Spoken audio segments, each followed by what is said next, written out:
Donc bonsoir à tous, chers frères et sœurs.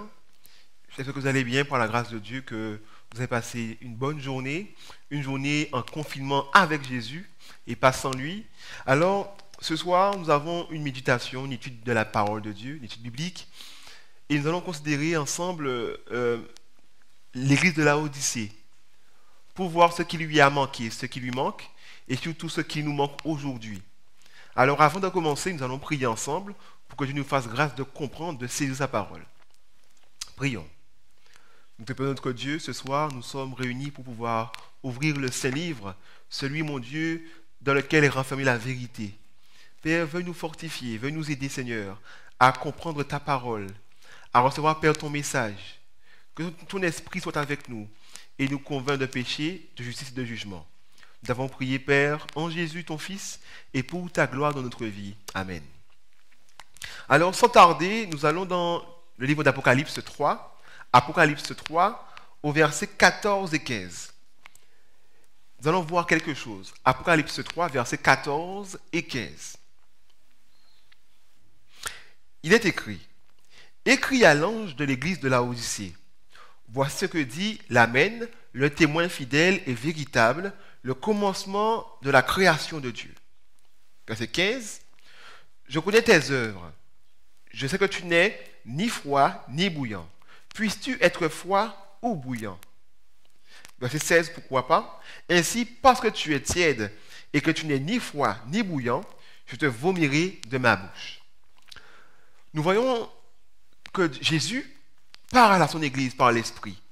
Et il parle à l'église de Laodicée. Nous savons que c'est l'église, la dernière église avant le retour de Jésus. Et il dit à l'église de Laodicée, ce que nous connaissons déjà, c'est qu'il connaît ses œuvres. Je connais ta vie, je sais ce que tu fais. Donc nous pouvons nous dire personnellement que Dieu connaît notre quotidien. Il sait si nous sommes engagés avec lui à 100% ou si nous le sommes à moitié. Là où c'est un souci, c'est qu'elle n'est ni froide ni bouillante. Elle est tiède. Et parce qu'elle est tiède, Dieu lui dit: je te vomirai de ma bouche. Concrètement, Laodicée ne craint pas Dieu. Elle ne vit pas dans la crainte de Dieu. Et ce soir, nous allons justement voir ce que la Bible dit concernant la crainte de Dieu. Qu'est-ce que la crainte de Dieu véritablement? Uniquement à la lumière de la parole de Dieu. Si je vous pose la question, qu'est-ce que craindre Dieu? Vous allez me répondre certainement que c'est le commencement de la sagesse, que c'est le respecter, c'est avoir peur de lui obéir, plein de choses. Mais nous allons voir ce que la Bible dit concernant la crainte de Dieu, et nous pourrons aussi voir si nous craignons Dieu réellement. La crainte de Dieu est utilisée dans plusieurs versets de la parole de Dieu. Elle se réfère à ce que doivent les enfants de Dieu vis-à-vis de Dieu, mais Dieu aussi parle aux enfants d'Israël en leur disant de ne pas craindre d'autres dieux. Il les supplie, d'accord? Il insiste sur cette chose, de ne pas craindre les dieux étrangers. Donc, il nous faut réellement savoir ce que craindre signifie. Qu'est-ce que la crainte? Nous allons lire ensemble le psaume 111, verset 10. Le psaume 111 au verset 10. Donc, ouvrez votre Bible. Le psaume 111 au verset 10, comme premier verset pour voir ce qu'est la crainte de Dieu. Psaume 111, verset 10. Il nous est dit: la crainte de l'Éternel est le commencement de la sagesse. Tous ceux qui l'observent ont une raison saine. Sa gloire subsiste à jamais. Amen. On nous dit que la crainte de Dieu est le commencement de la sagesse. Regardez bien, Laodicée, elle n'est pas dans cet engagement total avec Dieu. Forcément, on sous-entend qu'elle ne craint pas Dieu comme elle devrait. Si nous croyons que la crainte de Dieu nous pousse à l'engagement. Là, nous voyons que celui qui a la crainte de Dieu, eh bien, il commence à être sage. Et on nous dit que tous ceux qui observent donc, cette sagesse ou cette crainte de Dieu, ils observent en fait ils ont une raison saine. L'appel à craindre Dieu implique une prise au sérieux de sa volonté et de sa parole. Cet appel répond aux besoins de la chrétienté actuelle. Aujourd'hui, dans le christianisme, nous voyons qu'il nous manque une raison saine. Quand on parle de raison saine, on parle de quoi? On parle de quoi? Lisons ensemble Job 28, verset 28. Job 28, verset 28. Donc, nous avons vu que la crainte de Dieu est le commencement de la sagesse. Et ceux qui l'observent, ils ont une raison saine. D'accord? Et cette raison saine, notre époque, d'accord, notre génération actuelle, le chrétien d'aujourd'hui, a besoin d'avoir cette crainte de Dieu qui le pousse à avoir une raison saine. Mais qu'est-ce que la raison saine? Job 28, verset 28 nous dit, puis il dit à l'homme, voici la crainte du Seigneur, c'est la sagesse. D'accord? Et s'éloigner du mal, c'est l'intelligence. La raison saine, en réalité, c'est s'éloigner du mal, c'est l'intelligence. La crainte du Seigneur, c'est la sagesse, nous l'avons vu dans le psaume 111, verset 10. Et là, Dieu complète cette explication en disant, s'éloigner du mal, c'est l'intelligence, c'est la raison qui est saine. Aujourd'hui, dans le christianisme moderne, beaucoup de chrétiens professent craindre Dieu, mais en réalité gardent sur leur coude le péché. En réalité, malheureusement, continuent du moins à courir vers le mal. Aujourd'hui, l'église de Laodicée a un gros souci. Elle ne craint pas Dieu. Elle n'est pas sage. Et elle ne garde pas une raison saine qui la pousse à dire non à ce qui est mauvais. Aujourd'hui encore, dans le christianisme, il y a des chrétiens, malheureusement, qui ont des pratiques qui les éloignent de Dieu. Ils ont des pratiques qui attristent le Saint-Esprit de Dieu. Et qui dit attrister l'Esprit de Dieu, dit malheureusement ne pas être conduit par l'Esprit. Donc ces personnes ont pris l'habitude de prier, l'habitude d'ouvrir la parole de Dieu. Donc, entre guillemets, ils ont l'apparence de la piété, mais ils renient ce qui en fait la force. Voilà pourquoi Dieu dit, je connais tes œuvres. Tu n'es ni froid ni bouillant. Mais choisis ton camp. Soit tu me crains réellement, soit tu ne me crains pas. Lisons Deutéronome 13, verset 4. Nous allons continuer à voir ce que l'intelligence nous pousse à faire. Parce qu'on a vu que c'était s'éloigner du mal. Comment on s'éloigne du mal? Comment on fait pour s'éloigner du mal? Parce que moi, je peux me dire à moi-même que je m'éloigne du mal, car à mes yeux, ceci est mal. Mais comment être sûr que je me suis éloigné du mal par rapport à ce que Dieu lui-même me dit? Deutéronome 13, verset 4. Deutéronome 13, verset 4 nous dit, vous irez après l'Éternel, votre Dieu, et vous le craindrez. Vous observerez ses commandements, vous obéirez à sa voix, vous le servirez, et vous vous attacherez à lui. Je reprends ce verset. Vous irez après l'Éternel, votre Dieu, et vous le craindrez. Et cette action de craindre Dieu va vous pousser à faire quoi? Vous observerez alors ses commandements, donc vous chercherez sa volonté, vous obéirez à sa voix, vous le servirez, donc vous serez dans ce service, dans ce sacerdoce, disciple de Dieu, et vous vous attacherez à lui. Donc, attacherez à lui, on peut dire vous demeurerez en lui. Vous serez en Dieu et lui sera en vous. Nous comprenons que la crainte de Dieu, en réalité, nous pousse dans cette communion avec Dieu. La crainte de Dieu nous pousse loin du péché et nous mène dans la justice.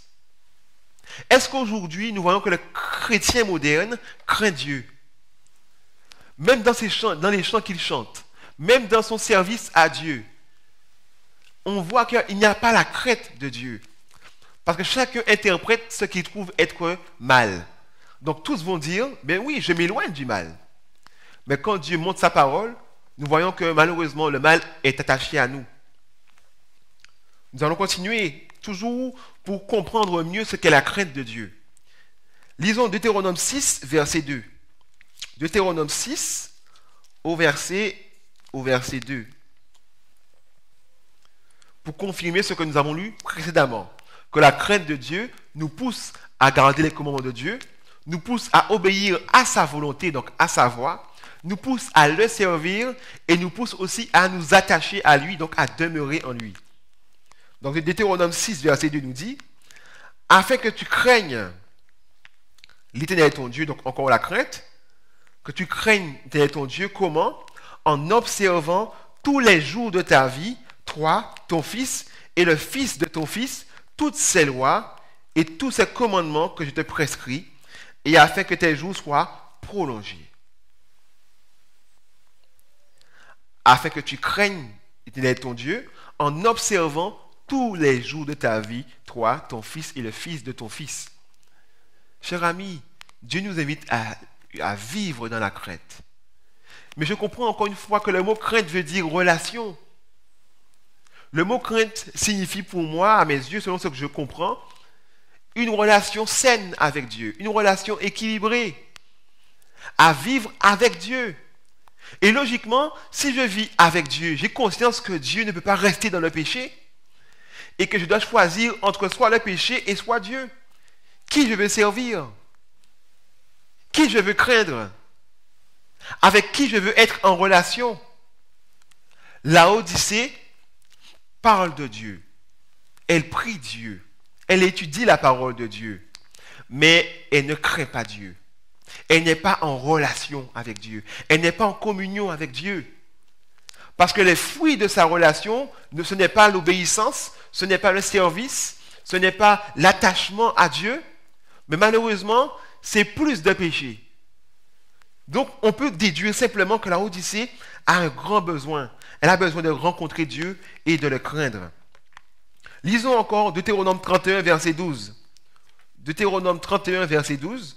Donc, toujours dans ce contexte, qu'est-ce que la crainte de Dieu? Deutéronome 31, au verset 12. Il est écrit, « Tu rassembleras le peuple, les hommes et les femmes, les enfants et l'étranger qui sera dans tes portes, afin qu'ils t'entendent et afin qu'ils apprennent à craindre l'Éternel, votre Dieu, qu'ils apprennent comme toi, comme vous, à observer et à mettre en pratique toutes les paroles de cette loi. » Qu'ils apprennent à observer et à mettre en pratique toutes les paroles de cette loi. Chers amis, nous avons besoin de prier, besoin de demander à Dieu de faire naître en nous cette crainte, de nous accorder cette sagesse qui nous donne une raison saine. Parce que nous avons besoin de cela. Celui qui ne craint pas Dieu, d'accord, qui n'est pas dans cette pratique, malheureusement, dans sa vie spirituelle sera une vie terne, une vie triste. Une vie triste, pourquoi? Parce qu'il ne va pas expérimenter la parole de Dieu. Il va la connaître intellectuellement. Il pourra citer les versets, mais il ne pourra pas les appliquer. Et à chaque fois qu'il verra Jésus, il voudra crucifier Jésus. Parce que Jésus va lui rappeler son péché. Le péché qu'il n'arrive pas à vaincre. Au lieu qu'il voit Jésus comme la solution à son problème, il verra Jésus, d'accord, comme un accusateur, parce qu'il ne le craint pas. Tous ceux qui ne craignent pas Dieu, malheureusement, ils voient Dieu comme étant le juge, un juge, prêt à frapper. Mais tous ceux qui craignent Dieu voient Dieu, voient Jésus comme le sauveur de l'humanité, comme leur sauveur. Il y a une différence. Nous sommes assis dans l'église souvent, nous entendons les messages, nous étudions chez nous, mais cette parole de Dieu n'a pas de fruit, n'a pas d'effet sur notre vie. C'est parce que nous ne la laissons pas, nous ne la mettons pas en pratique. Craindre Dieu est un choix. Je choisis d'obéir, je choisis de servir, je choisis de m'attacher, je choisis de mettre en pratique. Beaucoup attendent que Dieu que Dieu vienne et que Dieu change leur cœur comme par magie, sans effort de leur part. Cher ami, Dieu veut changer ton cœur. Oui, il le fera. Mais il le fait pour celui qui vient à lui, pour celui qui prépare le chemin. Alors, crains Dieu aujourd'hui. Prends conscience de qui il est et prépare le chemin de ton Sauveur. Observe ses commandements. Demande pardon, garde sa loi, réconcilie-toi avec ceux avec qui tu as des différends. Restitue ce que tu as pris. Demande pardon à Dieu, confesse tes péchés. Nomme-les dans ton intimité à Dieu. Éloigne-toi du mal pour que Dieu puisse changer ton cœur de pierre et qu'il le change, qu'il le transforme en cœur de chair. Pour que Dieu puisse te faire devenir de tiède que tu étais à bouillant pour Jésus-Christ. Mais tu dois identifier le problème. Le problème, c'est que je ne crains pas Dieu. Quand je suis en face du péché, je pêche sans remords. C'est que je ne crains pas Dieu. Je n'ai pas la pensée de Dieu dans mon esprit. Ou alors, quand je suis en face du péché, je ne lutte pas sérieusement. Je fais le minimum pour lutter. Non, tu ne crains pas Dieu. Celui qui craint Dieu fait le maximum. Celui qui craint Dieu s'écrit comme Joseph. Comment ferais-je un aussi grand mal à l'Éternel? Je ne dis pas que tu seras victorieux tout le temps. Mais tu dois lutter de toutes tes forces. Et dans cette lutte de toutes tes forces, Dieu viendra et te sauvera. Toujours encore, pour pouvoir approfondir notre étude, qu'est-ce que la crainte de Dieu? Lisons 2 Rois 17, versets 36 et 37. Versets 36 et 37. 2 Rois 17. « 36 et 37. Il est écrit, « Mais vous craindrez l'Éternel qui vous a fait monter du pays d'Égypte avec une grande puissance et à bras étendus. C'est devant lui que vous vous prosternerez, et c'est à lui que vous offrirez des sacrifices. Vous observerez et mettrez toujours en pratique les préceptes, les ordonnances, la loi et les commandements qu'il a prescrits pour vous, et vous ne craindrez point d'autres dieux. » Tout à l'heure, là, nous avons parlé de craindre d'autres dieux. Craindre d'autres dieux. Dieu nous dit de vous rappeler pourquoi vous devez le craindre. Parce qu'il vous a arraché au péché. Il vous a fait venir dans sa lumière alors que vous étiez dans les ténèbres. Respectez-le. Alors que vous étiez dans le monde, voué à la mort éternelle, dans son grand amour, Dieu est venu à travers le Fils et est mort à votre place. Alors que la maladie était sur vous, sans espoir de guérison, Jésus et Christ est mort. Il a pris les coups et par ses meurtrissures, vous avez reçu la guérison. Craignez l'Éternel. Ayez du respect pour lui. N'évoquez pas son nom sans vous éloigner du mal. Quiconque prononce le nom de Jésus doit s'éloigner de l'iniquité. Mais aujourd'hui, nous ne craignons pas Dieu parce que nous mélangeons le profane et le sacré. Un moment, nous sommes à l'église en train de prêcher. Et un autre moment, nous sommes malheureusement dans les choses qui sont abominables aux yeux de Dieu. Un moment, nous sommes en train de jouer pour le Seigneur au piano ou une chanson ou de chanter pour la gloire de Dieu. À un autre moment, nous chantons pour le monde et nous jouons pour le monde. Où est la crainte de Dieu? Où est le respect pour Dieu? Qu'il y a-t-il, d'accord, entre Dieu et Satan? Entre le bien et le mal, il n'y a pas d'accord. Pourquoi voulons-nous être tièdes alors? Chers amis, Dieu nous appelle à ne pas craindre d'autres dieux, à ne pas nous prosterner devant d'autres dieux, à ne pas offrir des sacrifices à d'autres dieux. Et concrètement, ça veut dire quoi? C'est quoi ça? Craindre d'autres dieux et se prosterner devant eux, c'est quoi? Quand je vais servir le monde, je me prosterne devant eux. Je suis dans l'obéissance. Je sais que Dieu n'est pas là, mais je suis dans l'obéissance. Je suis dans le service pour les choses profanes. On nous dit de ne pas offrir de sacrifice aux faux dieux, aux idoles, à d'autres dieux. Comment offrir de sacrifice? Donner mon temps pour Satan. Donner mon argent à Satan. Donner mes énergies à Satan. Comment je le fais? Moi, je ne parle pas à Satan, vous allez me dire. Mais quand vous prenez votre temps dans les disputes, dans les querelles, dans la médisance, quand vous prenez votre temps dans la jalousie, votre temps dans les excès, dans les amusements trompeurs du monde, vous êtes en train de vous prosterner devant Satan, devant d'autres dieux. Vous êtes en train, en réalité, de leur offrir des sacrifices, de vous offrir comme sacrifice vivant. Vous vous mettez à disposition du péché. Craignez Dieu, craignons Dieu. Allons à Dieu, demandons à Dieu la force, l'amour pour lui qui nous pousse à ce respect.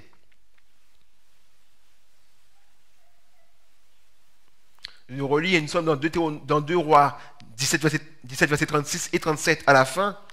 Il est dit, et vous ne craindrez point d'autres dieux, chers amis. Lisons ensemble Acte 10, versets 34 et 35. Acte 10, parce qu'on peut dire que oui, mais on parle de crainte de Dieu uniquement dans l'Ancien Testament. Rappelez-vous que nous parlons de loi de Dieu. Celui qui craint Dieu obéit à Dieu, sert Dieu, se prosterne devant Dieu et s'offre à Dieu. Et nous pouvons le traduire par la justice. Celui qui est en train de craindre Dieu pratique la justice, marche dans la volonté de Dieu. Donc dans Acte 10, versets 34 et 35, il nous est dit,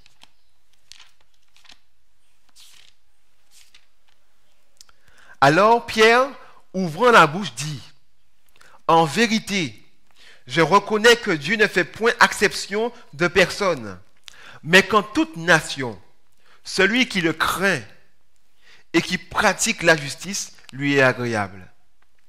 Encore une fois, nous confirmons ce qui a été dit depuis le départ. La crainte de Dieu nous pousse à pratiquer la justice. La Odyssée, Dieu connaît ses œuvres et elle ne pratique pas la justice. Elle n'est pas dans le respect de Dieu. Elle n'est pas dans l'obéissance à la voix de Dieu. Elle en a certainement l'apparence. Lorsqu'elle vient le samedi, elle vient bien apprêtée, elle connaît les cantiques par cœur, elle peut citer les versets, mais Dieu connaît ses œuvres. Et son cœur n'est pas transformé. Elle n'a pas de respect pour Dieu. Lorsque Satan lui présente une querelle, elle saute sur l'occasion pour se quereller. Lorsque Satan lui présente une tentation de sensualité, eh bien, il saisit cette tentation pour pouvoir pécher et être débauché. Cet individu, malheureusement, se trouve comme la Odyssée, dans le besoin de demander à Dieu le remède. Cette personne se trouve comme la Odyssée, dans le besoin de s'humilier et de laisser Jésus-Christ rentrer chez lui. Cette personne a besoin de recevoir le collier, le vêtement blanc, chers amis, et cet or éprouvé par le feu. Ne vous bornez pas à écouter et vous irriter, d'accord? Mais au contraire, s'il vous faut être borné, bornez-vous à mettre en pratique la parole de Dieu. Bornez-vous à confesser vos péchés et à accepter le pardon de Dieu. Bornez-vous à vous éloigner du mal.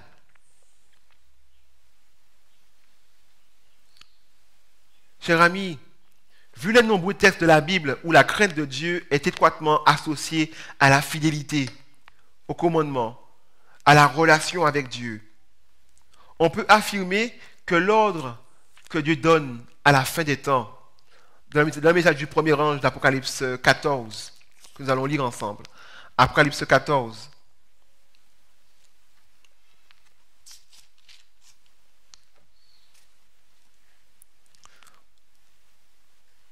au verset 7. Cet ordre qu'il donne lorsqu'il dit « Craignez Dieu et donnez-lui gloire, car l'heure de son jugement est venue, et adorez celui qui a fait le ciel, la terre et la mer et les sources d'eau. » Dans cet ordre, craignez Dieu et donnez-lui gloire, car, cher ami, son jugement est venu. Chez Laodicéen, Dieu juge son Église. Tu es en train d'être jugé actuellement. Es-tu dans la crainte de Dieu? Es-tu tiède? Es-tu froid ou es-tu bouillant? Jésus est venu frapper à ta porte ce soir. Il t'a donné le remède pour pouvoir arriver à cette crainte de Dieu. Il t'a montré comment savoir si tu es dans la crainte de Dieu. Es-tu dans le service? Es-tu dans l'obéissance? Es-tu fidèle? Es-tu attaché à Dieu? Es-tu en train de lui offrir des sacrifices? T'es-tu offert à lui? Si tu es dans la pratique de ces choses, alors glorifie Dieu, parce que tu es dans la crainte de son nom. Mais si tu ne l'es pas, glorifie Dieu aussi, parce qu'il t'a révélé ta condition. Et maintenant, accepte sa grâce. Accepte sa grâce. Cher ami,